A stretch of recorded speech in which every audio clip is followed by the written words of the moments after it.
Vice President Estes and President Hernandez are not here at the moment, and the record will reflect their presence if and when they show up. And so if we'd all rise for the Pledge of Allegiance.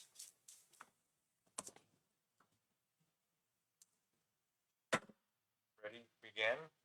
I pledge allegiance to the flag of the United States of America and to the republic for which it stands, one nation, under God, indivisible, with liberty and justice for all.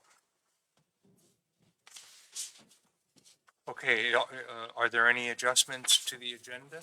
There are two adjustments to the agenda. We are requesting to pull item A1 and B2.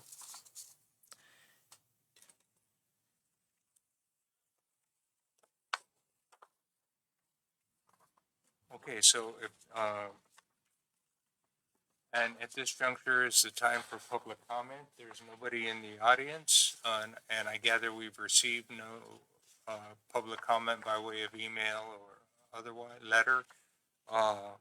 And so, and if A1 is being pulled, so there's no consent agenda. And so you are now at item B of your agenda, which is the work session. And Ms. Altamirano, you can, at this point, call for a staff report on item B1. Okay, we are now in item B1, which is the 25-26 fiscal year budget. And thank you. Thank you, Library Board.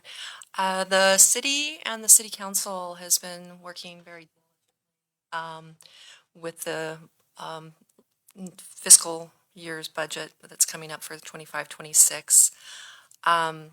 Given this is kind of a solemn time to talk, but there's a lot of things happening in the future, so it will lead up to something great. So given the reality of the recent budget cuts, this year's fiscal planning, we are always responsible with our stewardship, with our fundings, and we'll be more focused on forward thinking with our leadership. The board plays a key role in advocating the library's mission and vision, including programs and services not currently funded but critical for the community's long-term needs. Despite budget constraints, the City Council, City Manager, and Finance Department have continued to support core library services. The City Budget Workshop was held on Monday, June 9th, last night, with the following highlights that were proposed for the library. The continued funding for current staff, the allocation for an administrative assistant position, 2 seasonal part-time leaders for the Lunch at the Library program, which is funded through the California State Library. The request for the outreach specialist for this year was not approved, so hopefully we'll look at it again next year, or look for funding opportunities to bring somebody in. The request for the library signage right now is not feasible, so we'll keep looking for funding for that. The request the request for items falling under maintenance and operations is assigned to public services. And so we will continue communicating with public services on our needs for the building. And then the proposed budget that was presented to City Council by the Administrative Services Director is attached. However, in review this afternoon, preparing the agenda, I did notice that there was one line item that was agreed to be added because we wanted to separate the databases that we provide for the public away from the dues that we have preferred for professional memberships. So that one item is not included in the budget worksheet that you have before you. I did send an email to the Admin Services Director and the Finance Manager and notify them of that, since that 11,600 isn't a new expense. It's continuing to provide the services for the community. Those are all digital services. And then the proposed fiscal year funds is $35,000. This past year, we were trying not to spend too much money from the amount that we had, so we could start working on our adult section. And so I need to have a further discussion about those funds. And so this is the it's expected to have this position, this budget adopted during the city council next week. That was mentioned last night, or it could move into the next meeting after that. So that is my report to you about the current situation that we are in with funding. The one area that you will notice is our catch-all budget, which is line item 5330. It's special departmental supplies.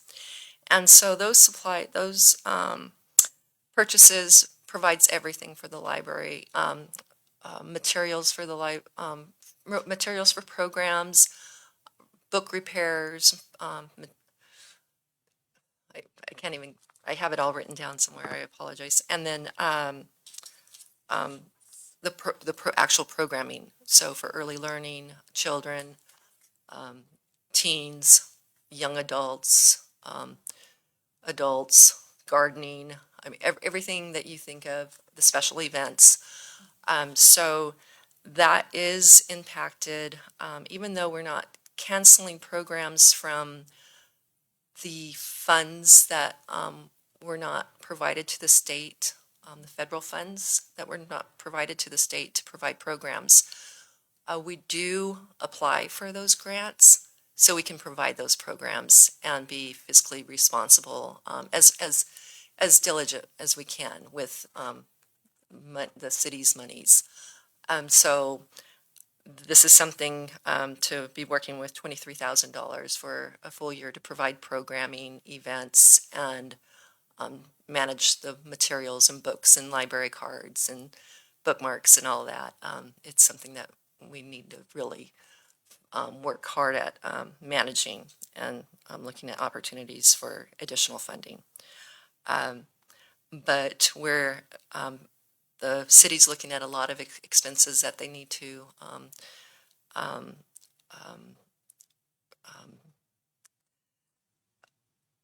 they need to identify to provide services for the city. And so we're very thankful for this budget, and we're very thankful for the addition to the admin assistant. It will provide all of the library staff and myself that extra bit of support to be able to do additional things, including looking for additional revenue. So I feel like the amount that we put out to bring in one additional staff person will actually have its returns on its investments. So, so I will give you a moment to go ahead, and if you have any questions, I'm happy to answer them.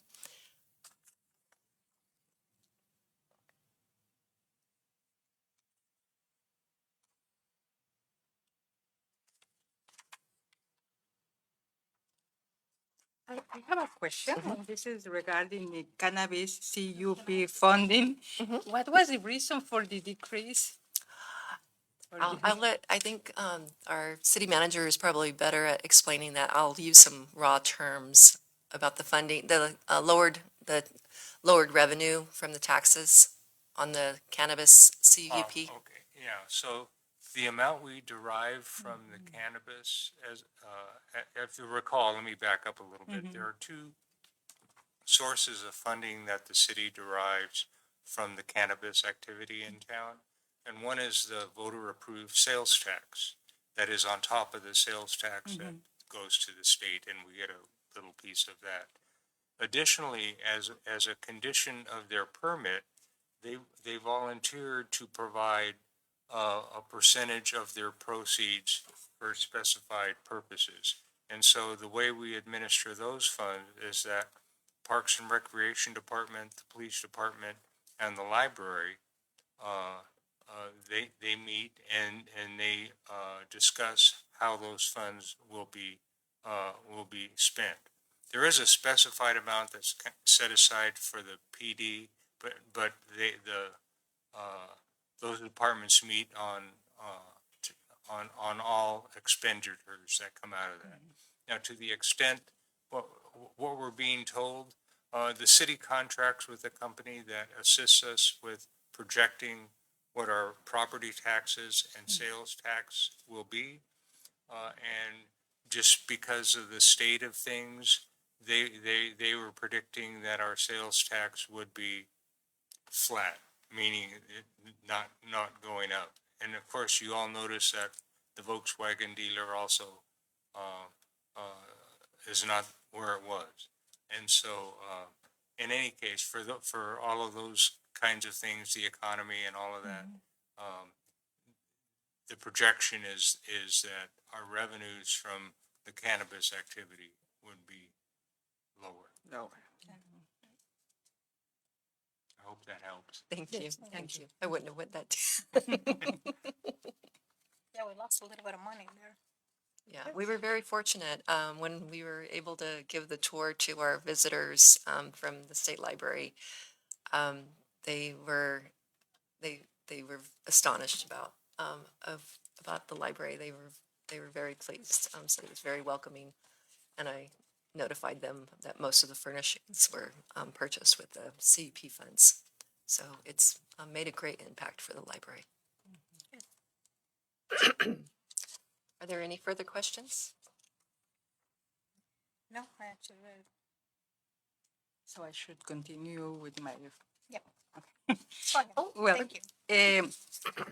B2, we are not taking care of that today, right? Thank you. Okay, so we switch to B3, which is the Library Boards of Trustees schedule vacancies.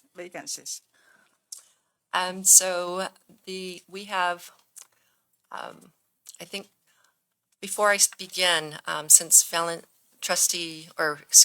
President Estes wasn't here earlier, something was shared before the meeting. I don't know if we should share that. So since that affects this, the scheduled vacancies, or will, I assume it's in addition to. Oh, yes, I would think that, right now is the appropriate time. I mean,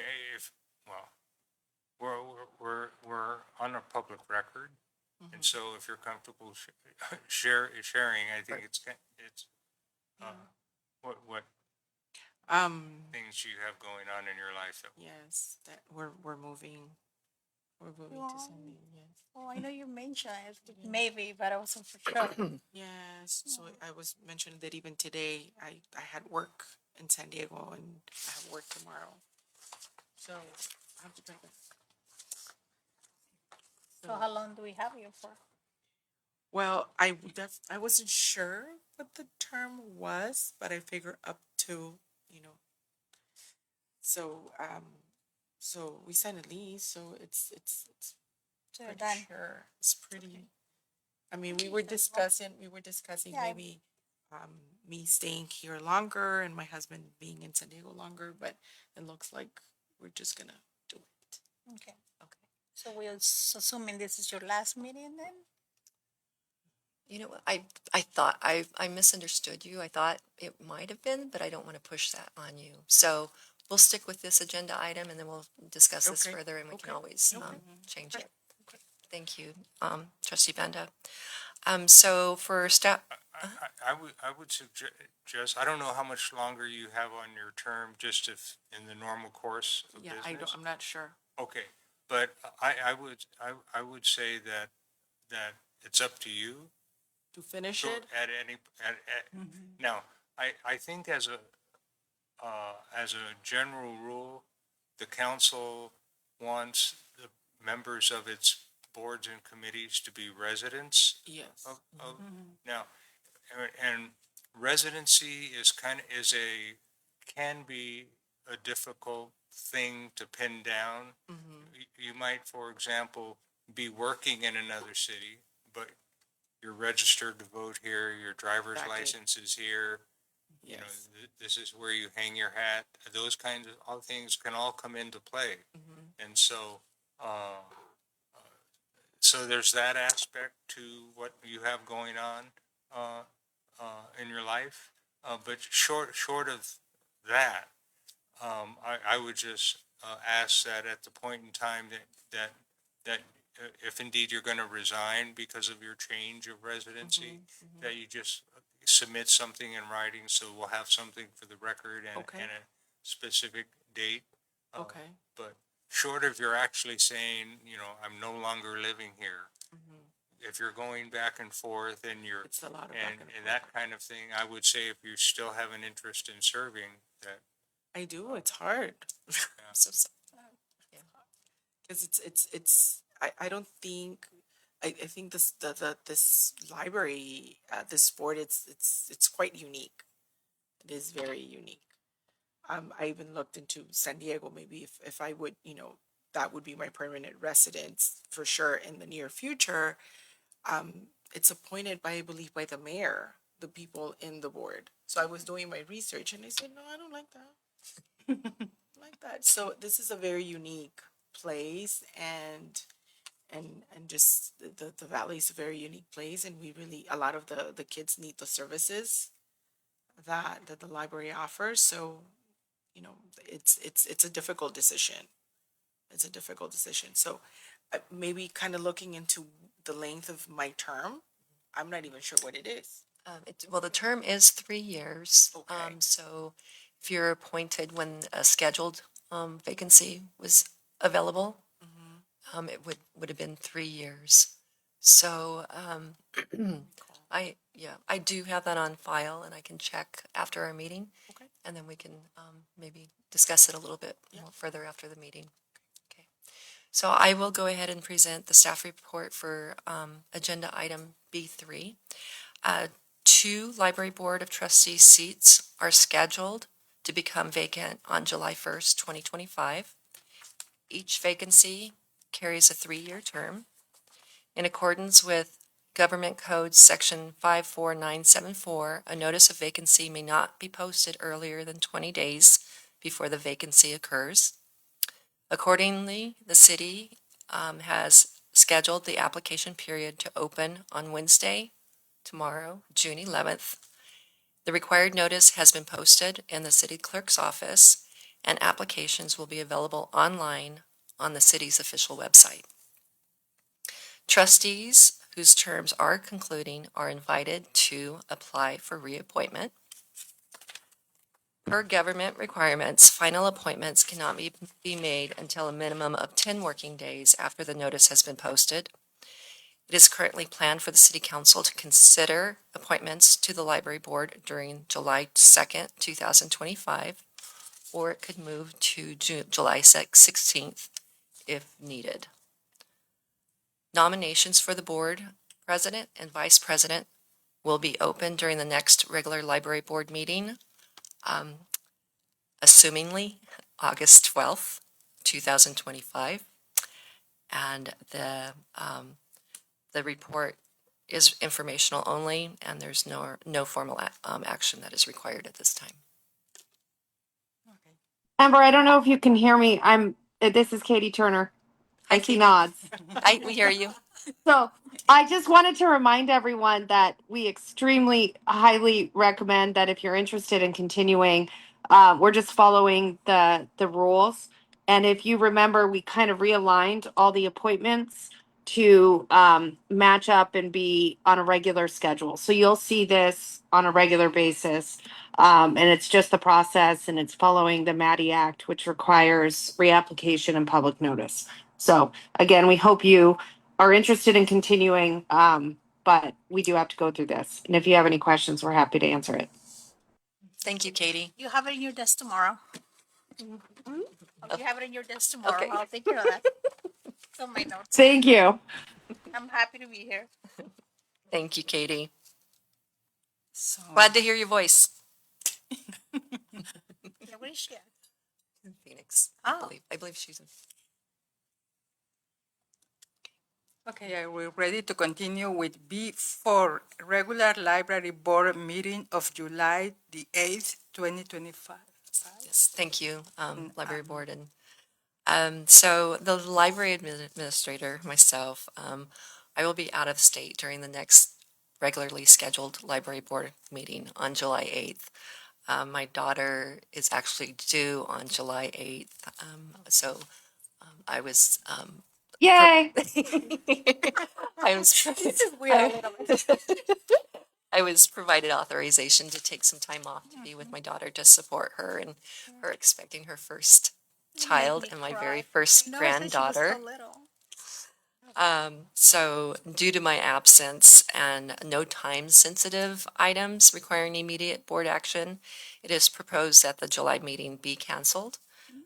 So since there are no urgent items required by board discussion or decisions in July, the meeting cancellation will not delay ongoing library operations or programming, and the normal board meeting schedule will resume on August 12th of this year with regular reports and updates. It is recommended that the Library Board of Trustees approve canceling the regularly scheduled meeting of July 8th, 2025, and reconvening at the next scheduled meeting, on August 12th, 2025. so what's the next action? Do we have to vote or say that we approve the cancellation? I would more than likely say that we would probably take a roll call, or Yeah, you can make a motion and, to not have a meeting on the 8th. So I'll make a motion not to have a meeting on July 8th. I'll let Jerica know. Yes, please. I'll go ahead and second. Thank I you. want to see videos of that. Okay, I'll take roll call. Okay, Vice President Estes, Yes. Trustee Altamirano, Yes. Trustee Banda, Yes. and Trustee Sotomayor. Yes. Motion passes 4-4. And one person absent. Okay.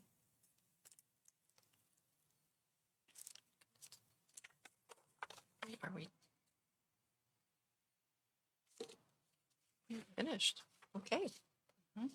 So we continue with reports? Yes. And we have first the C1 item, library administrator report. I'm keeping it short and sweet for you all. There has, well, and especially since we haven't met in quite a while, quite a bit has happened, but I'm staying focused on our current events. And so today was our first day that our traveling advisors from the California Library Literacy Services came to visit the library.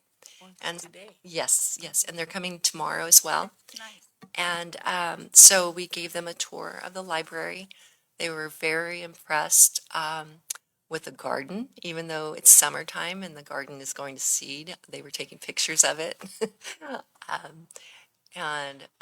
Just, they said as soon as they walked in, they felt welcome and it was a nice open space. And they really gave great accolades to the staff, just seeing how everybody works together as a team. So they immediately saw that. So that made me very happy to hear, and I thought I'd share that because I think that that's very important to you. And so we met for quite a while and talked about literacy services, talked about the library, went through, everything at the library. One of our volunteers for the literacy program had stopped in to sign her two daughters up for the summer reading program, so I took her back to meet them as well. And so she shared her very passionate story about why she provides literacy services. And when you see them making notes, those are the stories that make impacts that they'll repeat to advocate for libraries. So I was very impressed. I'm very happy. So they will be back tomorrow from, I believe it's 11 to 4. So I will be taking them out to lunch for a Mexican food. They had Brick House today with Julia. So if anyone is free for lunch, go ahead and text me and I'll connect with you. Tomorrow's Wednesday, right? Tomorrow is Wednesday. Yeah, I was gonna ask you if you need me to be here. I'll be here tomorrow. Yeah, I'm pretty much they're open. amazing people. Okay. So it's a nice connection and What time is the tour again? we did the tour. I just offered to take them out to lunch. Oh, okay. Yeah. So Where are you taking them for Mexican food? I'm going to let them choose. I'm afraid to say because everybody has their own special favorite place, and I don't want to say it on public. We'll talk afterwards. Yeah, you can count on me for tomorrow. I'll make sure I'm there. Okay. When you come to Imperial Valley, you got to have a special quesadilla. That's what my kids say. Right. Okay. So I'll keep moving. So going on to that, so that it's been a wonderful experience. We're excited. We're all on the same page. We understand that this is coming in, and they're looking to see what we can do, to create better services, and that is the whole reason we applied for this program. So we open our arms to them and welcome them to advise us, and so I think it's a great. We're we're taking it all in, and so they're going to put together a 1-year action plan for us. It's a wonderful resource. Unfortunately, I believe that is one of the programs that is being impacted by the federal funds. So in addition to literacy services, our application for continued funding has been submitted. And we have already received our English as a second language funds, our grant funds, which was about $65,000. And then we will be notified soon how much revenue, grant money we will receive for the adult literacy and family literacy services. And with that, our literacy coordinator, she has some great things planned for her family literacy programs. She's having 2 museum days, which we were having that discussion in April. So she's working on a partnership with Ivy Desert. I saw it on Instagram. Yeah. So it's very reasonable for them to come out and provide a program, and then that's paid with the grant funds. So that's great that that's happening. And then she has some other additional items planned as well. Our Zip Books program, that is finalizing. Our funds are to be expended by June 30th, since it's a fiscal year that grant's available. And that application has been submitted as well for funding, which is funded through the state of California. And we're expecting about $14,000 because that's the typical amount. We received, I think, $13,487 this past fiscal year. And we typically find out the amount awarded in August and September. So unfortunately, during summertime, when a lot of children have time to read and we're challenging them to read, that's when we don't have the Zip Book program. But that's just how, budget works for our grants sometimes. And then for the summer items that's happening at the library, we're officially identified as a cooling and hydration center. So we are working with the county. The county has reached out to me about possibly having some SCSU student nurses come out. So I'm waiting for some more information from them, and they'll just provide the information as we talked about. We had brought up a year ago or so. So everything's kind of coming together. So that's great. And then our summer lunch at the library, the 2 staff members, the part-time seasonal staff members started yesterday. And then the 4 youth interns, ages 15 through 19, started today, so we got to meet all of them. And our coordinator, Liz, has that set up brilliantly where she's building all ages so everyone can provide provide leadership to each level so we can continue to move everybody up. And so so that will start Monday, and then also we have our two off-site locations at the affordable living complexes here in Imperial. We'll be providing one lunch at one of the facilities, and then another one, since it'll be on the same day, we'll be taking snacks, and the school district is providing all of that for us. So they actually provide breakfast, lunch, and snacks that we can choose from. So I thought that was great to find out about. Our summer reading program, Level Up at Your Library, that has kicked off. It's been very busy at the library, everyone picking up their packets. The official reading challenge begins Monday, and it's for 6 weeks. There will be, I attached the calendar for you as well, that provides programming. Even though our coordinator, Elizabeth Lovano, has her hands full with the Lunch at the Library program, she still is going to be offering the early learning reading story time on Wednesdays. So rather than 3 times a day for the different age groups, she's putting them all together for one age group. But she wanted to ensure that we still had that early learning component for our community. So I thank her very much for that, because this summer to run the Lunch at the Library program with 6 staff is a large job. And that the launch is gonna start next week, right? Yes, so it's Monday through Friday at here at the library, and it's, I believe I have on the calendar that you have, I believe, 11:30 to 12:30. yes. So 11.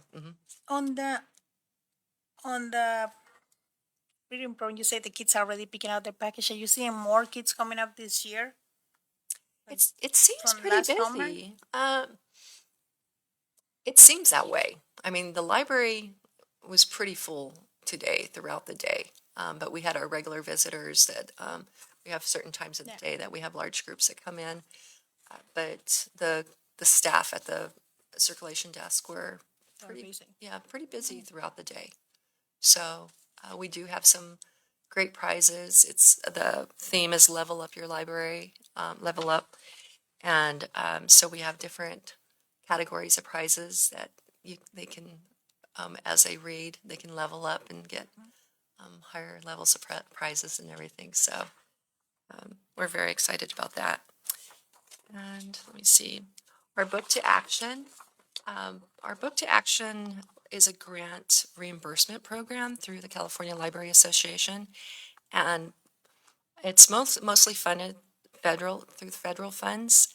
Originally, they thought they weren't going to receive any federal funds, so they provided us $1,800 to continue a portion of the program that we proposed. And last week, they notified us that they actually did receive some federal funds, and so we're receiving the full benefit of the $5,000 to be reimbursed. So I have ordered what this program is basically a community book club. So instead of one book, I chose 2 books to feature. One is Summer is Here, which is an early learning book, and it's just about the joy of summer.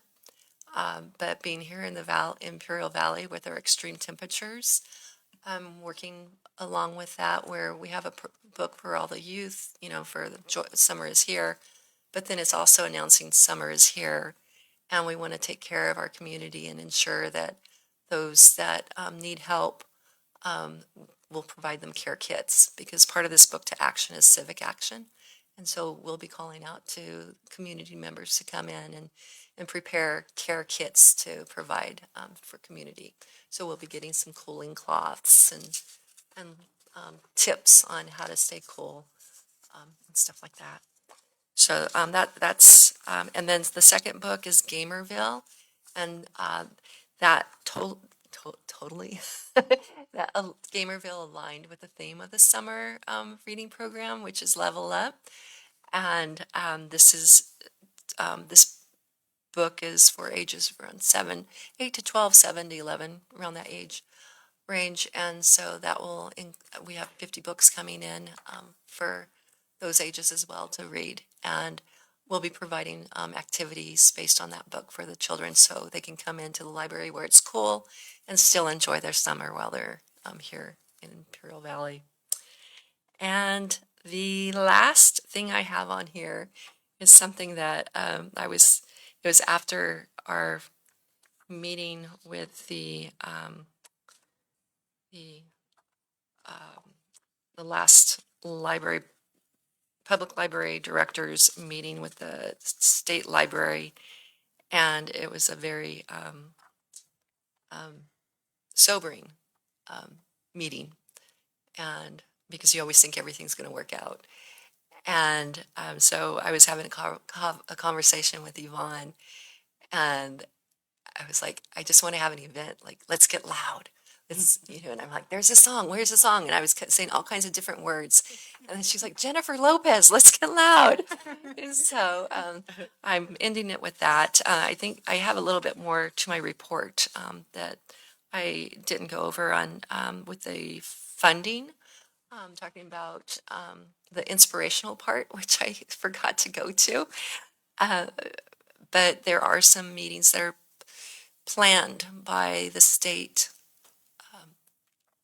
librarian to be held in July to take a look at public libraries and what we need to do to be able to continue serving beyond the needs of what their expectations are.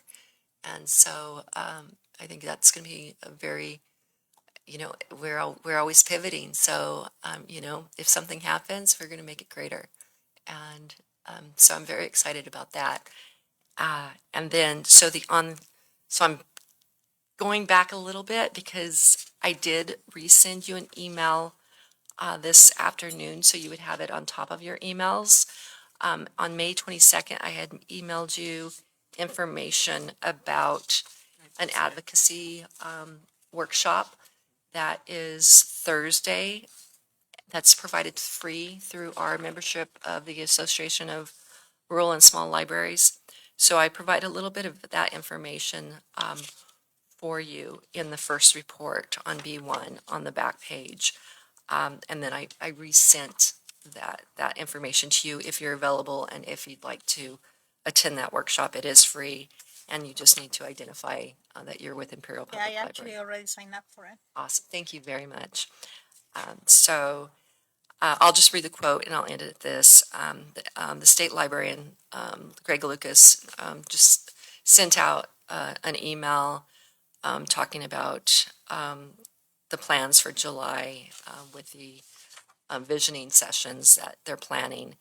And he stated public libraries are navigating rapid change from shifting community expectations to evolving funding models. The leaders of California's libraries need to assess where our libraries are and where they need to be. And so I'm looking forward to these visioning sessions with the state librarian online. He's an amazing leader for our state library. And libraries are, like you said, very unique. We have joy, we're here for everybody, and we just need to advocate and shout a little bit louder, let's get loud. I'll stand for any questions.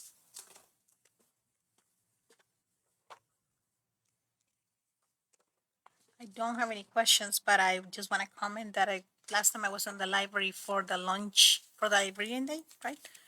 I gotta say that kudos to you and your group because they look like they are all coming together from last year. They are amazing. They're more okay talking to us when we come and have those kind of meetings with them. And it was very nice to be able to spend that hour with them and see how you guys all are coming out together as a group. And you know how helpful they are. We have a great team, very great team, very professional team. I mean, I think we're the friendliest library, at least in the valley. Everybody says. Every, Cheers. I do have a question. I mean, because of budget and impacts and, you know, all in the state, everywhere, everybody's feeling it. Is there any conversation in terms of times that the library will remain open? It's still the same schedule? There's no, I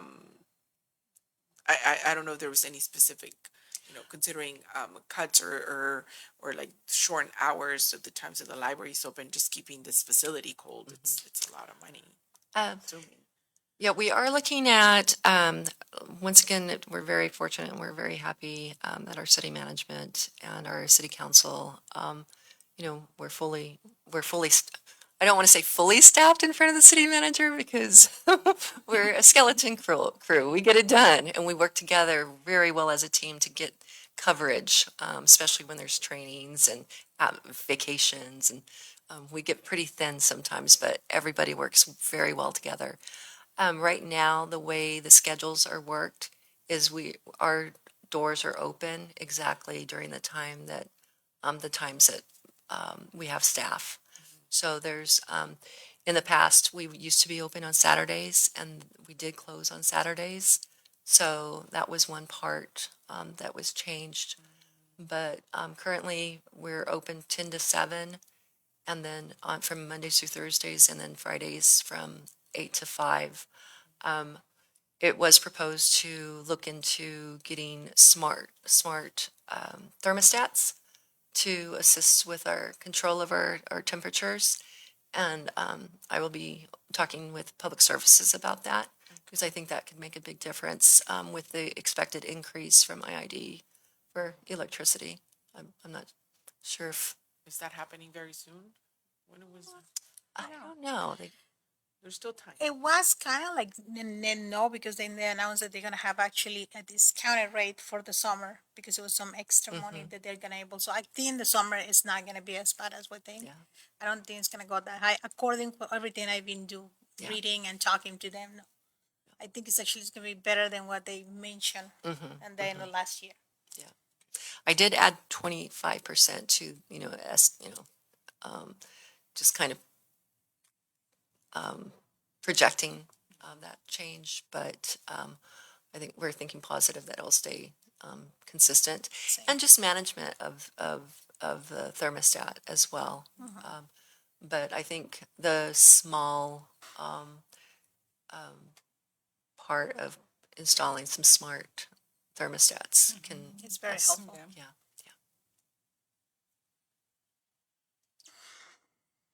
Maybe the Friends of the Libraries is really gonna be important, right? Yeah. Moving forward with that idea. Are we ready for C2? It's the assistant to the city manager report. Yeah, Tommy isn't here this evening and I have nothing to report. And what about C3, city manager report? No? Yeah, I have nothing to. C4, president and trustee reports. Now is our time if we have anything to report. Well, Amber and I talk, and since last year we have such a good event on October with the Gilmore Girls. We want to go ahead and do it again this year. We have over 100 people coming over. I don't think we spent a lot of money, and we're gonna use the same stuff that we used last year.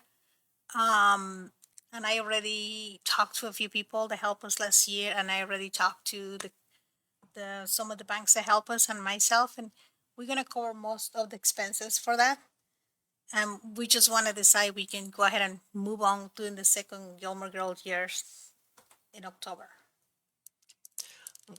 So what we can do is I can put that, put the schedule together for the year for our next meeting, since the budget will be approved.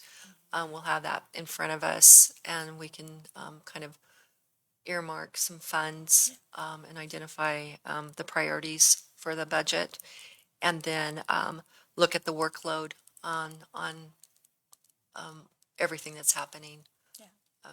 So I think the Sir Optimist Club did an amazing job, setting everything up and acting the parts. You know, It- it was yeah. so good that I have another few people, they already reached me out and they're like, are you guys gonna do it this year? Are you guys gonna bring, because that was so much fun to do. Yeah. So like I said, I already have partnerships, so I don't think it's, once we look at the budget, it's not gonna be that much. Okay. The one thing I think I would recommend is probably holding it on a Saturday. That way, More you know, people can yeah, come. it's nice to have, but then for people who are just coming in for their regular services, and especially now that we have the after-school snack program and things like that, or using the computer, it doesn't really impact the, Are we open on Saturdays? I no, wasn't sure. but for a special event, we would be able to open. Okay. Okay. Okay. Have some activities on Yeah, I think Saturdays. people will love it because they were coming on between getting out of school and then, you know, after college. So I think people are gonna love it on Saturday. It'll be a lot easier to manage. I just remember you guys talking about this last year, and I could not imagine when you kept saying so-and-so's dressing up as so-and-so. And when they actually came dressed up, it was, Luke did the bet. I mean, Luke, Oh, he's already signed up. He doesn't know that, but Oh, I'll talk to his wife tomorrow. I forgot to ask her this morning when I talked to her. so, I'll be sure to have, the, all the have everything, a calendar together for you with the budget, for our August meeting. And I'll look into the dates to see what we have available. Okay, October okay. fills up quick. Yes, October has, which is included on, item B1. I don't want to take away your time, I apologize. On item B1, it does identify the, CLA conference, which is in October. And, I don't have that, oh, yes, I have too many papers in front Conference of that me. we went last year, right? Yes, and this year it's in Riverside, so it makes it easier to attend. But the dates for that is The 23rd? October, correct, October 23rd through the 25th. And then the state report for the annual report is due in October as well. So I'll have to get the deadline on that, which made it happen last year, but there was a lot of late nights. Okay. Do we have more reports? Huh? Alejandra? No. And I don't have any report. So are we ready to adjourn? Yeah. Okay, the next regularly scheduled meeting of the Imperial City Library Board of Trustees is Tuesday, August the 12th, 2025. Thank you, thank you.